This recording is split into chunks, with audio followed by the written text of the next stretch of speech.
नमस्कार, आप देख रहे हैं कालचक्र। आपके साथ मैं हूं अभिलाषा पाठक और हमेशा की तरह हमारे साथ हैं प्रश्न कुंडली विशेषज्ञ पंडित सुरेश पांडे जी। पंडित जी, बहुत बहुत स्वागत है आपका। धन्यवाद। आपको कब किस बात से कितना होगा तनाव, जानने के लिए देखिए कालचक्र। हम में से सभी लोगों के अंदर किसी न किसी बात को लेकर कभी डर, घबराहट या फिर बहुत ज्यादा स्ट्रेस का माहौल बन जाता है। लेकिन स्ट्रेस अगर हल्का फुल्का हो तो चलता है, लेकिन यही स्ट्रेस अगर जरूरत से ज्यादा हो तो ये आपके और हमारे शरीर के लिए बिल्कुल भी अच्छा नहीं है, क्योंकि इससे आपकी इम्यूनिटी घटेगी, काम बिगड़ेंगे, आत्मविश्वास कमजोर होगा और आपका आज और आने वाला कल प्रभावित होगा। आखिर आपके स्ट्रेस का क्या है कारण, कौन सा ग्रह है इसके पीछे, साथ ही स्ट्रेस को दूर करने का क्या है बेहतरीन उपाय, आइए जानते हैं पंडित जी से। पंडित जी, कई लोगों को ऐसा देखा गया है कि सब कुछ ठीक होते हुए भी वो एक अलग से ही माइंडसेट में रहते हैं, हमेशा स्ट्रेस में रहते हैं, चिंता में रहते हैं। तो क्या ये भी ग्रहों के प्रभाव से होता है? देखो, कहते हैं कि चिंता से चतुराई घटे, दुख से घटे शरीर, पाप किए लक्ष्मी घटे, कह गए दास कबीर। कबीर दास जी कहते हैं कि चिंता एक ऐसी चीज है जिससे व्यक्ति की बुद्धिमत्ता समाप्त हो जाती है। गीता में कहते हैं भगवान कृष्ण, मन एवं मनुष्याणाम कारण बंध मोक्ष हो। मनुष्य का मन जो है उसके बंधन और मोक्ष का कारण है जी। इसी को अगर दूसरे शब्दों में समझा जाए तो एक कहावत है हमारे पूर्वांचल में कि मन के हारे हार है, मन के जीते जीत। जी।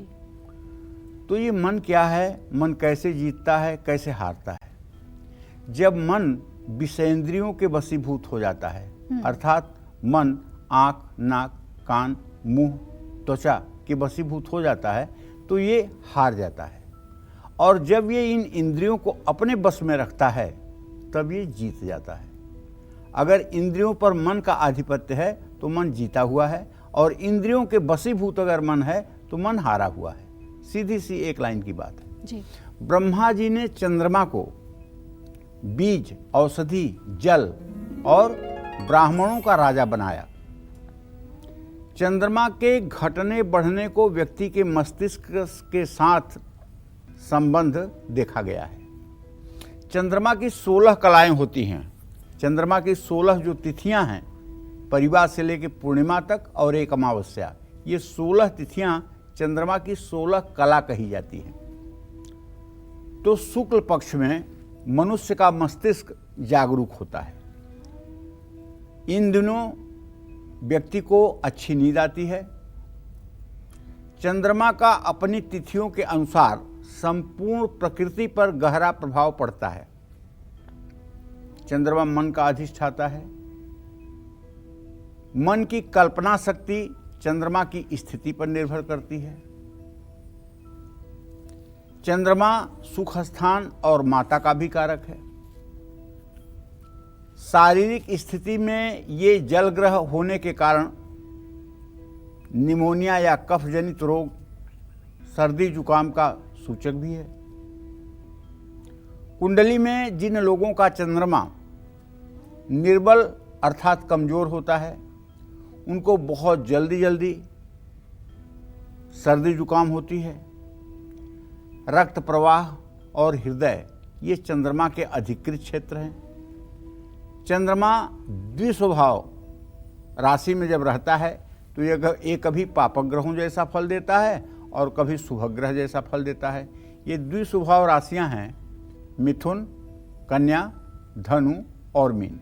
ये बात समझ के रखिएगा। ये 4 राशियां द्विस्वभाव राशि हैं। इनके 2 स्वभाव होते हैं। शुरू के 15 अंश जो है चरका और बाद के 15 अंश स्थिर का फल देती हैं। तो ऐसे में चंद्रमा कभी शुभग्रह बन जाता है और कभी पापक ग्रह का फल देता है। शुक्ल पक्ष की 10वीं से कृष्ण पक्ष की 5वीं तक अर्थात 10 दिनों तक चंद्रमा पूर्ण रूपेण प्रकाशमान रहता है, जिसके कारण चंद्रमा बलवान माना जाता है। चंद्रमा को पश्चिम दिशा का स्वामी माना गया है। चंद्रमा कर्क राशि में उच्च का, चंद्रमा वृषभ राशि में उच्च का, कर्क राशि में स्वगृही और वृश्चिक राशि में नीच का माना जाता है। चंद्रमा वृषभ राशि के 3 अंश तक उच्च का होता है।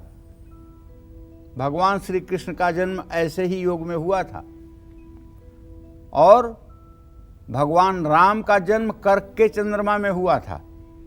कर्क का भी चंद्रमा बहुत सुंदर होता है। वृषभ का चंद्रमा तो सर्वोत्तम होता है। 3 ग्रह हिमकर सहित पड़े चक्र जगमाहि, बिना कृष्ण के जन्म के होय योग यह नाही। गोस्वामी तुलसीदास जी ने अपने शब्दार्थ प्रकाश में लिखा है कि चंद्रमा सहित अगर 3 ग्रह उच्च के हों और चंद्रमा भी उच्च उच्चांशक में हो तो बिना कृष्ण के जन्म के ये योग नहीं बनता है। तो चंद्रमा उच्च राशि का कुंडली में हो तो व्यक्ति मीठा खाने का शौकीन होता है। चंद्रमा नीच राशि वृश्चिक राशि का हो तो धर्म बुद्धि का नाश करता है और दुख देता है। चंद्रमा शुक्र के साथ हो तो माँ के प्यार और सुख से व्यक्ति वंचित हो जाता है। चंद्रमा वृश्चिक राशि का शुक्र के साथ हो तो ऐसे व्यक्ति की माँ बाल्यकाल में ही मर जाती है। जिनकी पाचन क्रिया सामान्य की तुलना में मंद है, जिनका डाइजेशन बहुत ही धीमा है, जिन लोगों को खाने के बाद नींद आने लगती है, आलस्य आने लगती है, हल्का सा नशा जैसे भोजन करने के बाद महसूस होता है, ऐसे लोगों पर चंद्रमा के निर्बलता का प्रभाव तो पड़ता ही है, लेकिन ऐसे लोगों पर पूर्णिमा का भी प्रभाव मुख्य रूप से देखा जाता है। पूर्णिमा माने एक तिथि है। पूर्णिमा के कारण इन लोगों के शरीर में न्यूरॉन सेल्स और भी कम गति से काम करते हैं, जिसके कारण इनको पाचन संबंधी समस्याएं आती हैं। ऐसे में पूर्णिमा के दिन व्रत रखने से काफी लाभ मिलता है। और जो लोग पूर्णिमा के दिन पूरे दिन व्रत करके सायंकाल के बाद भगवान सत्यनारायण की कथा करते हैं, कथा को सुनते हैं, पंचामृत का सेवन करते हैं, वो लोग इस धरती पर सुखी रहते हैं और उनका अगला जन्म भी अच्छा होता है। तो देखिए, मन के हारे हार है, मन के जीते जीत। कहते हैं मन जैसा ना मित्र, ना मन जैसा शत्रु। गीता में कहते हैं ध्यायतो विषयः पुंसः संघस्तेषु उपजायते, संघात संजायते कामः, कामः क्रोधो विजायते, क्रोधात् भवत् सम्मोहम्, सम्मोहात् स्मृति विभ्रमः, स्मृति भ्रंशात् बुद्धिनाशो, बुद्धिनाशात् प्रणश्यति। अर्थात अगर आदमी आत्महत्या भी करता है तो उसके पीछे उसका मन ही जिम्मेदार है। इसलिए मन का इंद्रियों पर नियंत्रण रहे और मन के ऊपर बुद्धि का नियंत्रण रहे और बुद्धि के ऊपर विवेक का नियंत्रण रहे, तभी श्रेष्ठ मानव जीवन हो सकता है। मुझे विश्वास है आप हमारे दर्शक हैं, आप बहुत गंभीरता से हमें देखते हैं। जितना गंभीरता से हम कार्यक्रम करते हैं उससे 10 गुना ज़्यादा गंभीरता से आप कार्यक्रम को सुनते हैं। कभी कभी आप लोग जब मिलते हैं और आप लोग जब एक छोटी छोटी बातों को भी बताते हैं तो मुझे आश्चर्य होता है कि ये कितना ध्यानमग्न होकर के कार्यक्रम को आप लोग देखते हैं कि छोटी छोटी बातें भी आपसे इधर उधर नहीं होने पाती हैं। तो कहने का मतलब, अगर आपको लगता है कि आपका मन इंद्रियों के वशीभूत रहता है, आपका मन भयभीत रहता है, डरा हुआ रहता है, भविष्य को लेकर के चिंतित रहता है, तो आपको अब सोच लेना है कि आपको बिल्कुल डरना नहीं है और इंद्रियों को मन के वशीभूत करने की कोशिश करना है और मन को बुद्धि के वशीभूत करने का अभ्यास करना है। जय मां विंध्यवासिनी। तो आजकल स्ट्रेस बहुत कॉमन है और स्ट्रेस के पीछे ग्रह कैसे अपना असर दिखाते हैं, यही आज हम पंडित जी से जान रहे हैं। चंद्रमा के बारे में हमने जाना, और भी ग्रह के बारे में जानेंगे, लेकिन इस वक्त हमारे साथ कालचक्र दर्शक जितेंद्र जुड़ रहे हैं। जितेंद्र जी सुरेंद्र जी जुड़ रहे हैं, माफ कीजिएगा। सुरेंद्र जी, बहुत बहुत स्वागत है आपका कालचक्र में। पूछिए क्या जानना चाहते हैं। पंडित जी प्रणाम। हाँ, सदा सुखी रहिए। पंडित जी, आपके लिए मेरे मन में बहुत श्रद्धा, इज्जत, मान सम्मान है और मैं आपका प्रोग्राम रेगुलर देखता हूँ। धन्यवाद। आज मुझे अपने पुत्र के बारे में पूछना है। उसका नाम है अंकित अग्रवाल जी और डेट ऑफ बर्थ है 17/9/1984। जी। समय है 19.10। जी। सर, इसकी शादी 13 मार्च 2013 में हुई थी। हेलो। जी, हाँ हाँ सुन रहा हूँ, बोलिए तब सूर्य जी। तब से पंडित जी ना तो आपस में ना घर वालों से पत्नी का व्यवहार सही रहा है, और आगे मेरा जीवन क्या होगा ये जानना चाहता हूँ। देखिए सुरेंद्र जी, आपके पुत्र भाव का स्वामी जो है वो है बुध, और उससे सप्तम भाव का स्वामी है बृहस्पति। बुध और बृहस्पति, अब बृहस्पति को हम देख रहे हैं ना, तो बृहस्पति शुक्र और मंगल की साथ युति कर रहा है राहु शनि के मध्य में। तो बहू का जो आपके स्थान है उसके आगे पीछे के स्थान में जो राहु और शनि की स्थिति है वो इस बात का संकेत करती है कि ऐसा व्यक्ति स्वकेंद्रित होता है। स्वकेंद्रित मतलब उसको अपने शरीर और अपने सुख से केवल मतलब होता है, और ऐसा व्यक्ति बहुत भाग्यशाली नहीं माना जा सकता है। तो कहने का आशय ये है कि सुरेंद्र जी, आप अपने बारे में तो चिंता मत करिए, आपके लिए तो ईश्वर आपके साथ है। जैसे आपका यहाँ तक जीवन अच्छा चला है वैसे आगे भी चलेगा, लेकिन बहू और बेटे का भविष्य अच्छा हो इसके लिए आपको रोज राम रक्षा स्तोत्र का पाठ करके प्रभु श्री राम से प्रार्थना करना चाहिए कि हे प्रभु, आप इन दोनों को सद्बुद्धि दीजिए। और मुझे विश्वास है कि ये प्रार्थना अगर 1 साल लगातार की जाएगी तो इसका असर पड़ेगा, इसमें कोई दो राय नहीं है। जय मां विंध्यवासिनी। चलिए, एक और दर्शक हमारे साथ उड़ीसा से जुड़ रहे हैं, हमारे साथ राम आत्रेय हैं जी। स्वागत है आपका, पूछ लीजिए अपना प्रश्न। पंडित जी राधे राधे। राधे राधे। पंडित जी, हमको 3 बच्चियों के बारे में पूछना है। पहला बच्ची का जन्म है 14/7/1999, दिन बुधवार, टाइम 4 बजे, बड़ा ऑपरेशन से हुआ है, औरंगाबाद बिहार। और एक बच्ची का नाम है अनु, 25/1/2003, टाइम 5 बजे है, दिन है रविवार।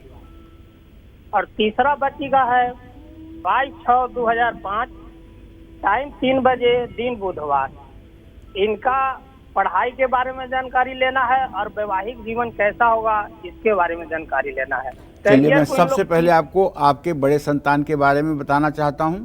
इनको आप तकनीकी शिक्षा दीजिए, इनको आप BCA MCA करवाइए, इनको आप कंप्यूटर की शिक्षा दीजिए, इनको आप हार्डवेयर की शिक्षा दीजिए, तो निश्चित रूप से ये अपने जीवन को बहुत अच्छे से और अपनी जिम्मेदारियों को बहुत अच्छे से निभा पाएंगे।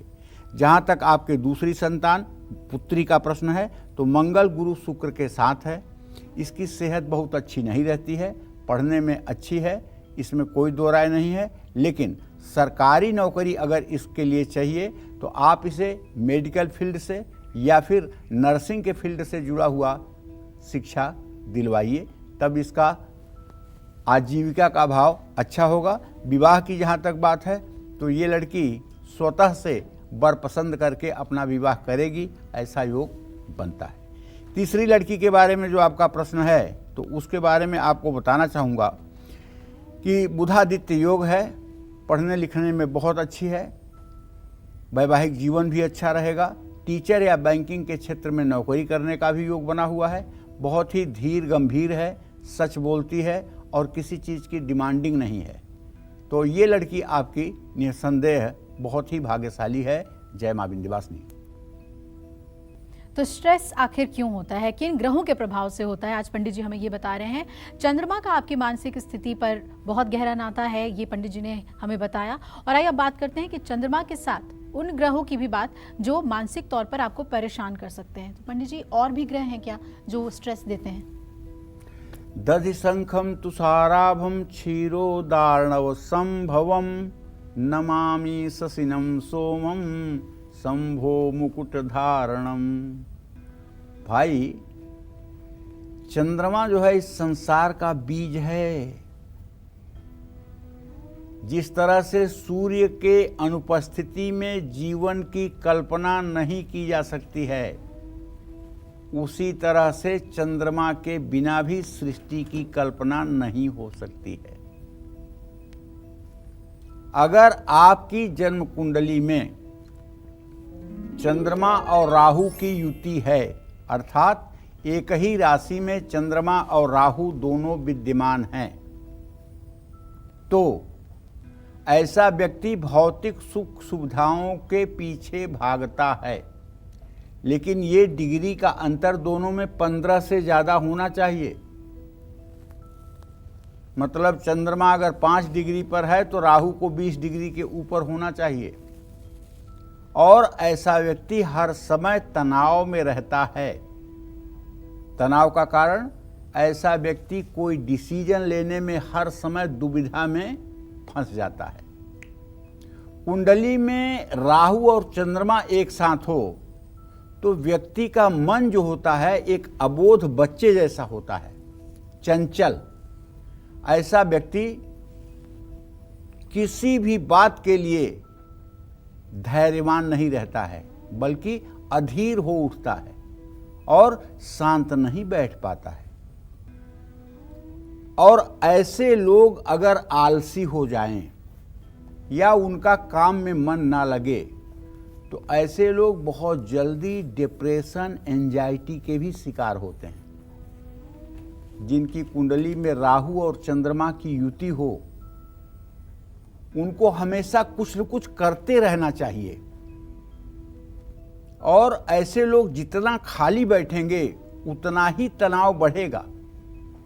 कुंडली में शनि और चंद्रमा की युति होने पर व्यक्ति कभी खुश नहीं रह पाता है, लेकिन अगर दोनों की डिग्री 10 के अंदर है तो, अगर 10 से ज़्यादा डिग्री का डिफरेंस है तो आदमी खुश भी रहता है। सब कुछ होने के बावजूद ऐसा आदमी जिसका शनि और चंद्रमा सन्निकट हों परेशान रहता है।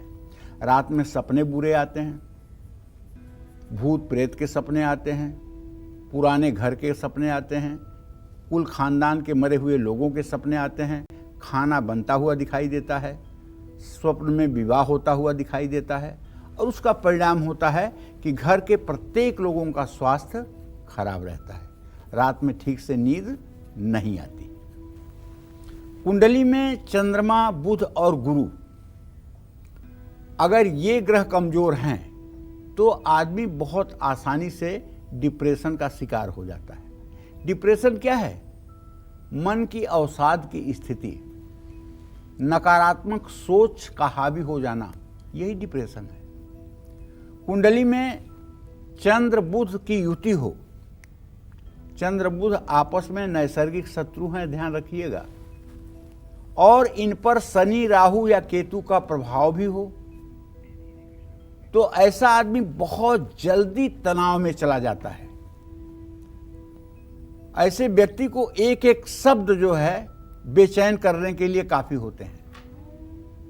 और ऐसा व्यक्ति डिप्रेशन में आकर के खुद को नुकसान पहुंचा लेते हैं। मैंने तो देखा है कि जिन लोगों की कुंडली में चंद्र बुध की युति हो और शनि राहु की दृष्टि हो चंद्रमा पर, ऐसे लोगों की जो हाथ की रेखा होती है, तो ये नीचे वाली जो जीवन रेखा देख रहे हैं ना, इसके ऊपर ये मस्तिष्क रेखा है। ये मस्तिष्क रेखा जीवन रेखा को घेर करके नीचे आती है। ऐसा आदमी सुसाइडल अटेम्प्ट करने वाला, आत्महत्या करने वाला, अपने जीवन को नुकसान पहुंचाने वाला होता है। ये बात दूसरी है कि हो सकता है कि वो आत्महत्या के प्रयास में मरे ना, लेकिन बदनामी तो हो जाती है, तकलीफ तो मिल जाती है, क्योंकि ये शनि राहु का बहुत बुरा प्रभाव है। और ऐसी कुंडली कभी भी किसी को भी अगर दिख रही है आपके परिवार में, तो आपको चाहिए कि ऐसे व्यक्ति को आप बताएं कि वो भगवान शिव की उपासना शुरू कर दे। ओम नमः शिवाय का बोल बोल करके 24 मिनट जप करना शुरू कर दे। अगर ये ओम नमः शिवाय का जप 3 वर्षों तक लगातार कर दिया जाए 24 मिनट तक, तो ये दोष जिंदगी भर के लिए समाप्त हो जाता है। कुंडली में चंद्रमा और शनि एक साथ हों तो व्यक्ति छोटे छोटे तनाव से भी डिप्रेशन में आ जाता है। चंद्रमा शनि यदि 8वें भाव में बैठा हो तो ऐसा आदमी अपने पिता की दूसरी पत्नी से पैदा होता है। उसकी पहली माँ या तो मर गई होती है या तो छूट गई होती है, उसके पिता का दूसरा विवाह होता है, उससे वो पैदा होता है। ये भी एक बहुत बड़ी बात है, आप किसी भी जन्म कुंडली में मिला लीजिएगा। अष्टम भाव में यदि चंद्रमा शनि के साथ हो तो ऐसा होता है। और ऐसे व्यक्ति की इच्छा शक्ति खत्म हो जाती है, जीने की इच्छा खत्म हो जाती है, और ऐसा व्यक्ति बहुत भावुक हो जाता है। उसको अपने टारगेट को, अपने लक्ष्य को पाने की इच्छा ही खत्म हो जाती है। ऐसे लोगों का भाग्योदय भी देर में होता है, और भाग्योदय देर में होता है तो ये तनाव का कारण बनता है। तो कहने का मतलब ये है कि अगर किसी ने चंद्रमा का बल अनुमान लगा लिया कि चंद्रमा मजबूत है, बलवान है, शुभ है या अशुभ है, चंद्रमा की स्थिति इस जातक के ऊपर क्या है, तो आप समझिए कि ऐसा व्यक्ति निसंदेह भविष्य कथन में सफल होगा। और यदि चंद्रमा का बल पुरुषार्थ जाने बिना किसी प्रकार की भविष्यवाणी की जाए तो वो अधूरी भविष्यवाणी होती है।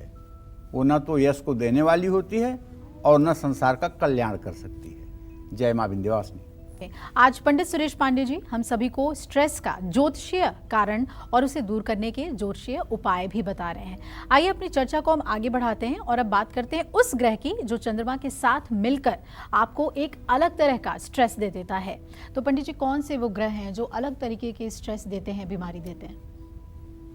देखिए, ऐसा है कि चंद्रमा के साथ जिस तरह के ग्रह का संबंध होता है उस तरह के रोग और बीमारियां भी मनुष्य के शरीर में होती हैं। जैसे अगर कुंडली में चंद्रमा और केतु की युति हो, अर्थात मैं ये कहना चाहता हूं चंद्रमा और केतु एक ही राशि में हो, तो इसको कहते हैं ग्रहण योग। ऐसे में व्यक्ति के मन मस्तिष्क में हर समय तनाव बना रहता है, एवरी टाइम। केतु सोचने समझने के अवचेतन मन की शक्ति है। इसलिए कुंडली में अगर चंद्रमा और केतु एक साथ हों तो व्यक्ति बिना किसी कारण के भी डिप्रेशन में चला जाता है।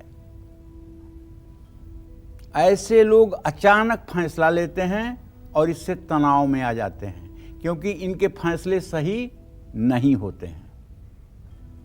ऐसे व्यक्ति को हर समय अपना एक मार्गदर्शक नियुक्त करना चाहिए और अपने जीवन के महत्वपूर्ण निर्णय को लेने के पहले उसे अपने मार्गदर्शक से सलाह लेनी चाहिए। ऐसा व्यक्ति कभी भी डिसीजन लेने में सामर्थ्यवान नहीं हो पाता है। ऐसा व्यक्ति अपनी अलग ही दुनिया और सोच में खोया रहता है।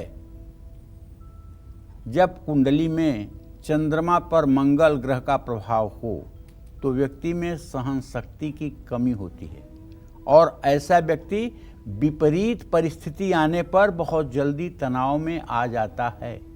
और खास करके अगर बृहस्पति राहु के साथ हो जाए, चंद्रमा केतु के साथ हो जाए और दोनों परस्पर सप्तम हों तो ऐसे व्यक्ति के ऊपर महापातक योग लगता है। ऐसा व्यक्ति जीव हत्या करने वाला, अधम से अधम कर्म करने वाला, पाप कर्मों में संलिप्त, दुराचरण में संलिप्त और मनुष्य के रूप में साक्षात राक्षस होता है, दानव होता है। तो इसलिए अगर जन्म कुंडली में ये सारे अशुभ योग कहीं विद्यमान हो जाएं तो डरने और घबराने से ज़्यादा अच्छा है कि आप इसे ठीक करने का प्रयास करें। और ठीक कैसे किया जा सकता है? सिर्फ भगवान शिव की सामर्थ्य है, वो इसे ठीक कर सकते हैं।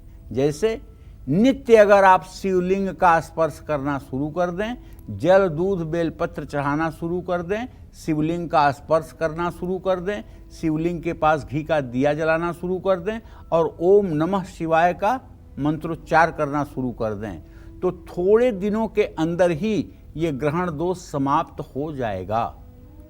या फिर आपको गीता के एक अध्याय का रोज पाठ करना चाहिए, उसका अर्थ समझना चाहिए, उसके अनुरूप जीवन को ढालने की कोशिश करना चाहिए।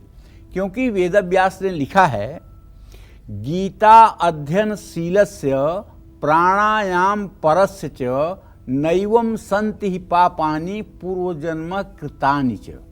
ये कुंडली के ग्रह हमारे पूर्व जन्म के प्रारब्ध के अनुसार से हैं। तो अगर आप गीता का अध्ययन करेंगे और नित्य प्राणायाम करेंगे तो ये पूर्व जन्म का जो प्रारब्ध है ये आपको बाधित नहीं करेगा, नहीं करेगा, नहीं करेगा। तो इसलिए गीता का अध्ययन इतना चमत्कार कैसे कर सकता है? तो एक छोटा सा उदाहरण आपको बता रहा हूं।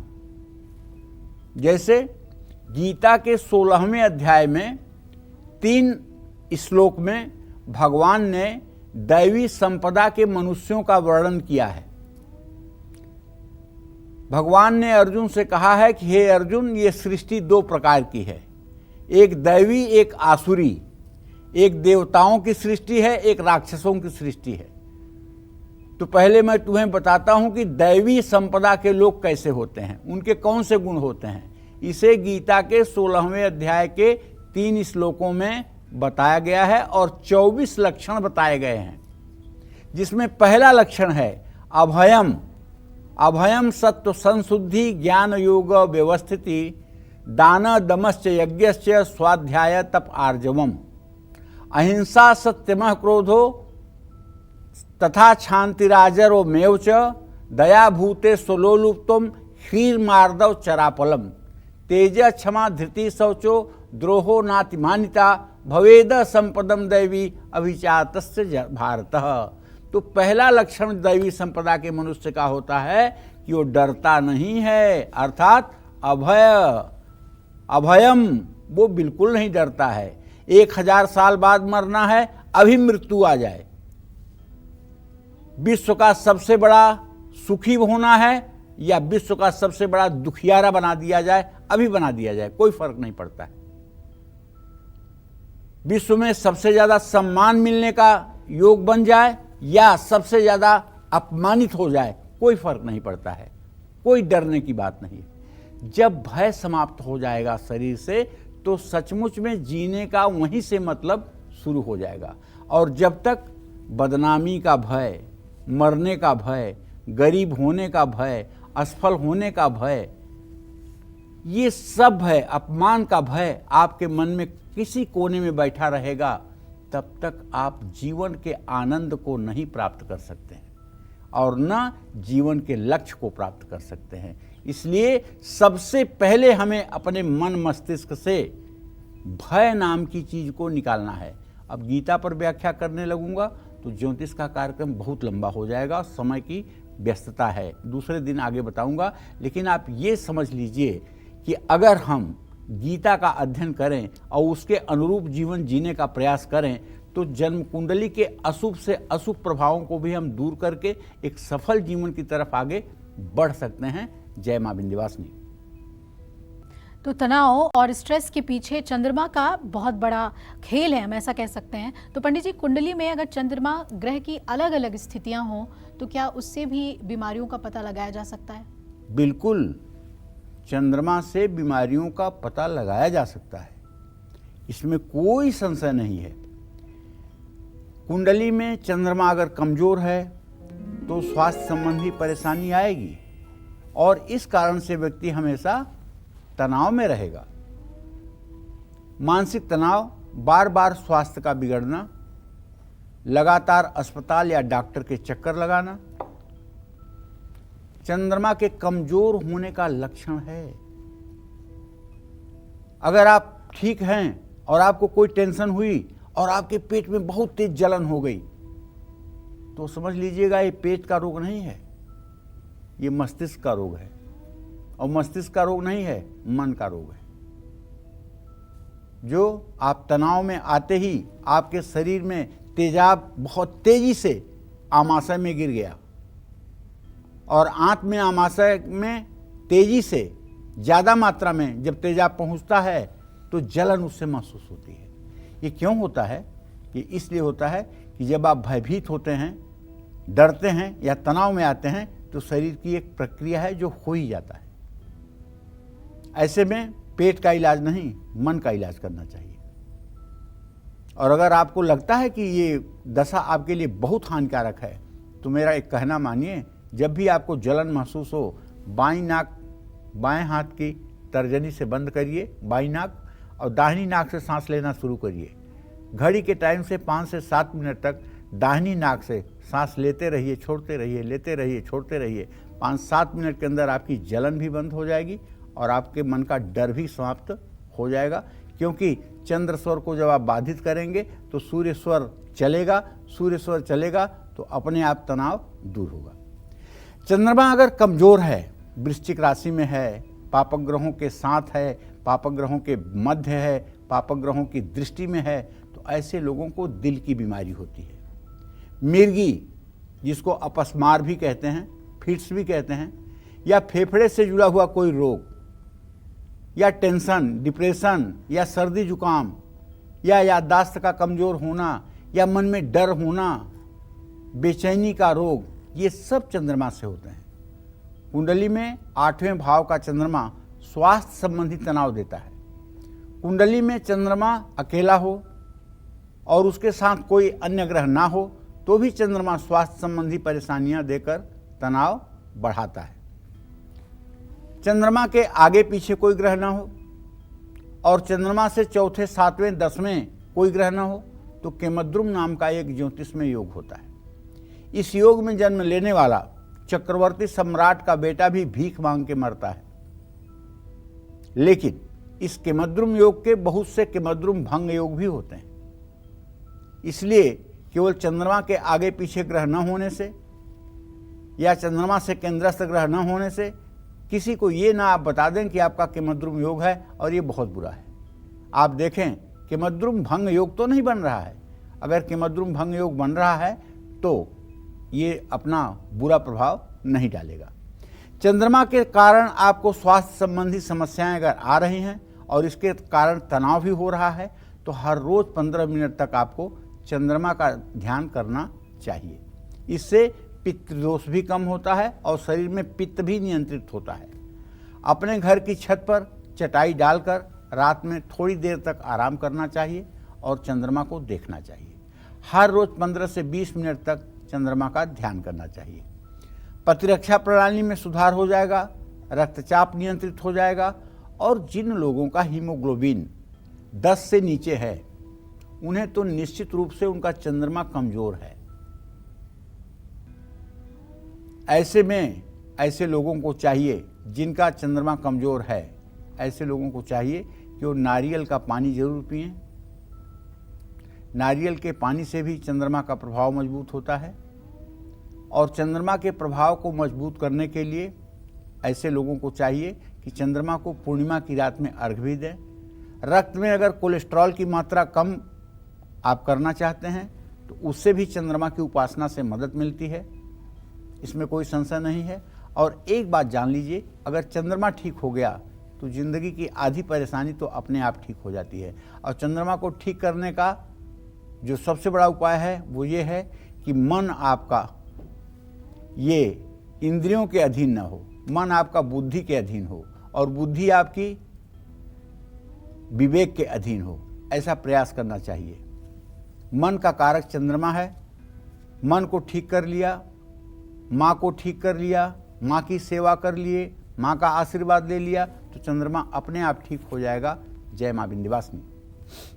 बेहद अहम बात पंडित जी आपने बताई है और इसके अलावा ये भी जानना चाहेंगे कि मन के साथ साथ यानी जो स्ट्रेस चंद्रमा की वजह से होती है, क्या उसका असर हमारे रिश्तों पर भी पड़ता है? किन किन ग्रहों की युति से रिश्तों पर भी इसका प्रभाव पड़ता है चंद्रमा के साथ? अब एक बात तो साफ है अभिलाषा, यहाँ हम तुम बैठे हुए हैं, अगर तुम्हारा चंद्रमा खराब है या हमारा चंद्रमा खराब है और हम किसी कारणवश तनाव में या डिप्रेशन में हैं जी, ठीक है, तो जब तक हम लाइव हैं ठीक है, लेकिन जो 5 मिनट का हमारा मतलब कि जो है प्रचार चलता है जी, उस समय अगर हम मुंह फुलाकर बैठे रहें या आप मुंह फुला के बैठे रहें या तनाव में रहें तो सामने वाले के ऊपर उसका बैड इफेक्ट नहीं पड़ेगा। बिल्कुल जी। तो अगर किसी व्यक्ति के मन पर कुछ नकारात्मक प्रभाव है तो उसका समाज पर और रिश्ते पर कैसे दूषित प्रभाव नहीं पड़ेगा? जी पड़ेगा, स्वाभाविक बात है। बिल्कुल। तो ऐसे में मैं ये कहना चाहता हूं कि देखिए, अगर कुंडली में चंद्रमा पापक ग्रहों से युक्त है, इसके कारण घर में कलेश होकर के ही रहेगा। चंद्रमा पापक ग्रहों से पीड़ित होगा तो मन पर नियंत्रण नहीं रहेगा। चंद्रमा पापक ग्रहों के साथ राहु से युक्त हो, चंद्रमा 5वें या 8वें स्थान में हो तो घर में कलह का योग बनता है। ऐसे लोगों के घर में हमेशा किसी न किसी बात को लेकर कलेश रहता है। चंद्रमा जब शनि, मंगल और राहु के साथ हो तो भी पारिवारिक कलेश के कारण तनाव देता है। लेकिन ध्यान रखिएगा, चंद्रमा मंगल के साथ 9वें, 10वें, 11वें भाव में अगर हो तो ऐसे आदमी को भरपूर लक्ष्मी की कृपा भी मिलती है।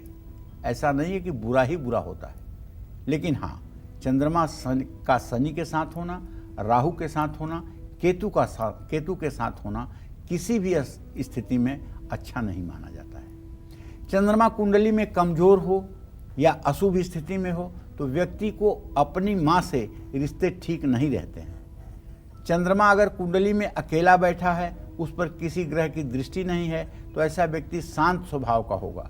लेकिन कुंडली में चंद्रमा मंगल के साथ बैठा हो या दृष्टि संबंध बना रहा हो तो ऐसा व्यक्ति झगड़ालू और क्रोधी भी हो सकता है।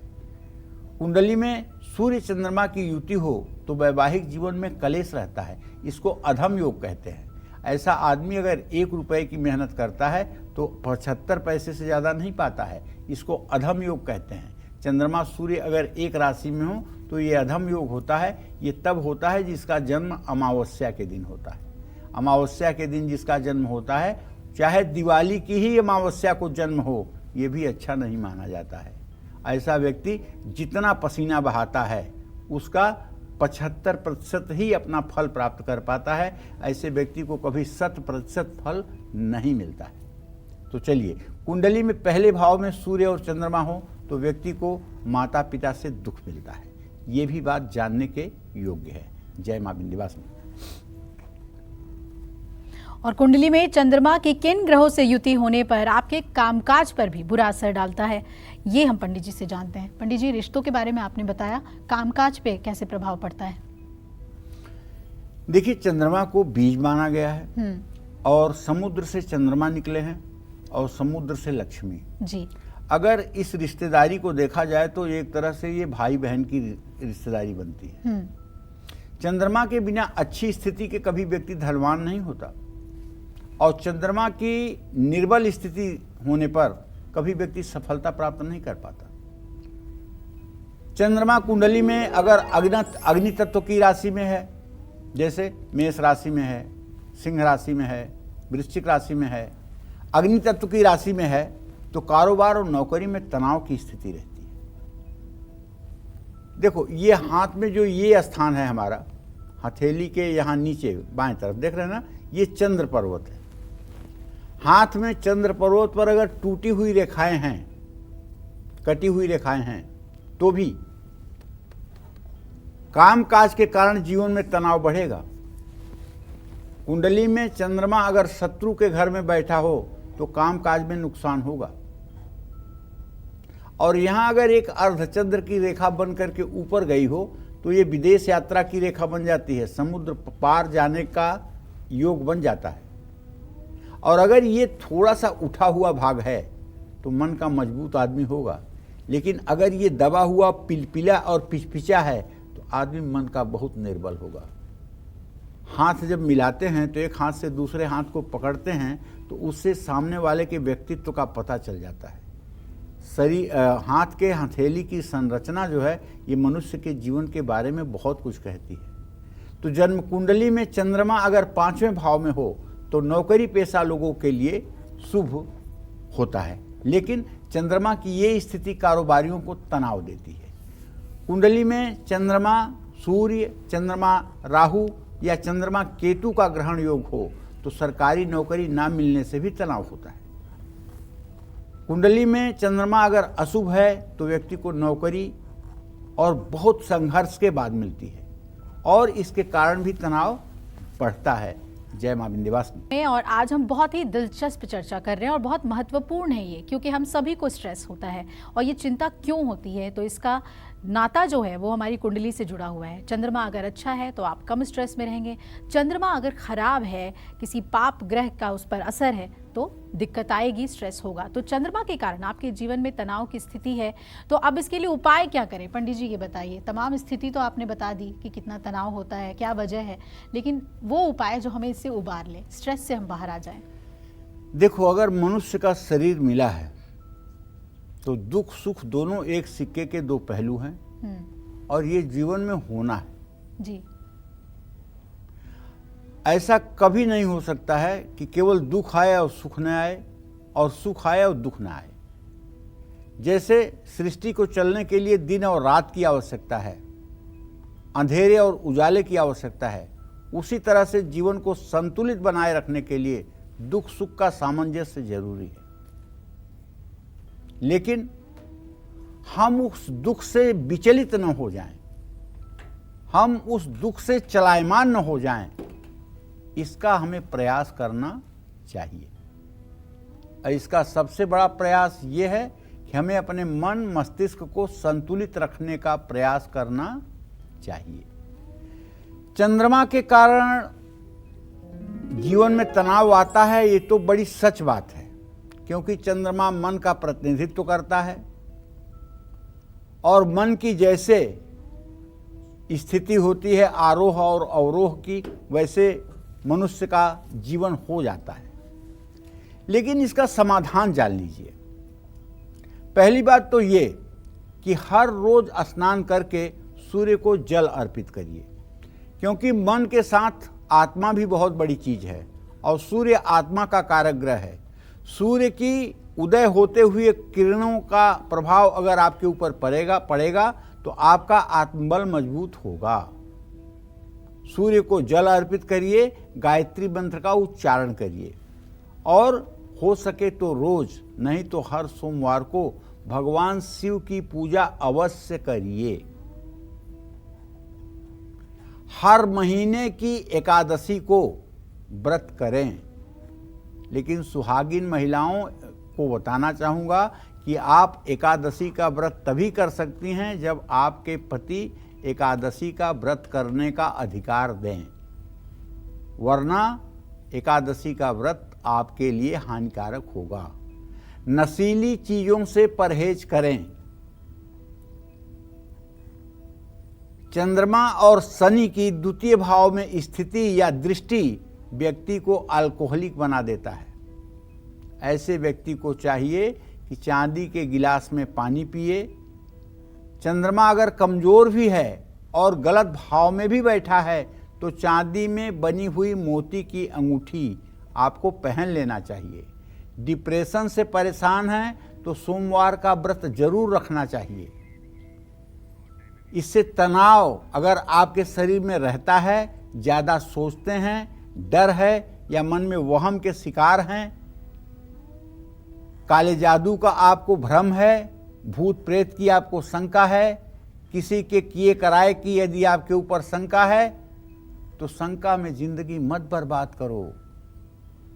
आप एक रुद्राक्ष की माला गले में धारण करो, माथे पर त्रिपुंड लगाओ भस्म का, और एक रुद्राक्ष की माला हाथ में लेकर के बैठ जाओ 24 मिनट ओम नमः शिवाय करने के लिए। भगवान शिव भूतनाथ हैं भैया, और यदि आप ओम नमः शिवाय का जप 1 घंटी 24 मिनट करना शुरू कर देंगे तो 40 दिनों के बाद ही आपका पूरा कलेवर बदल जाएगा।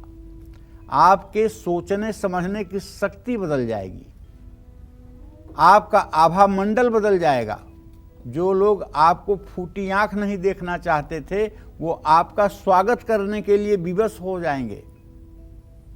चांदी के ज़्यादा से ज़्यादा आभूषण पहनना चाहिए। महिलाओं को, शादीशुदा महिलाओं को पैर में बिछुआ, पैर में पायल, ये 2 आभूषण तो जरूर पहनने चाहिए। चांदी के ये 2 आभूषण महिलाओं के पहनने से उनके शरीर के आधे रोग ठीक रहते हैं। किसी भी प्रकार का मानसिक रोग हो तो मन ही मन आपको ओम नमः शिवाय, ओम नमः शिवाय, ओम नमः शिवाय करना चाहिए।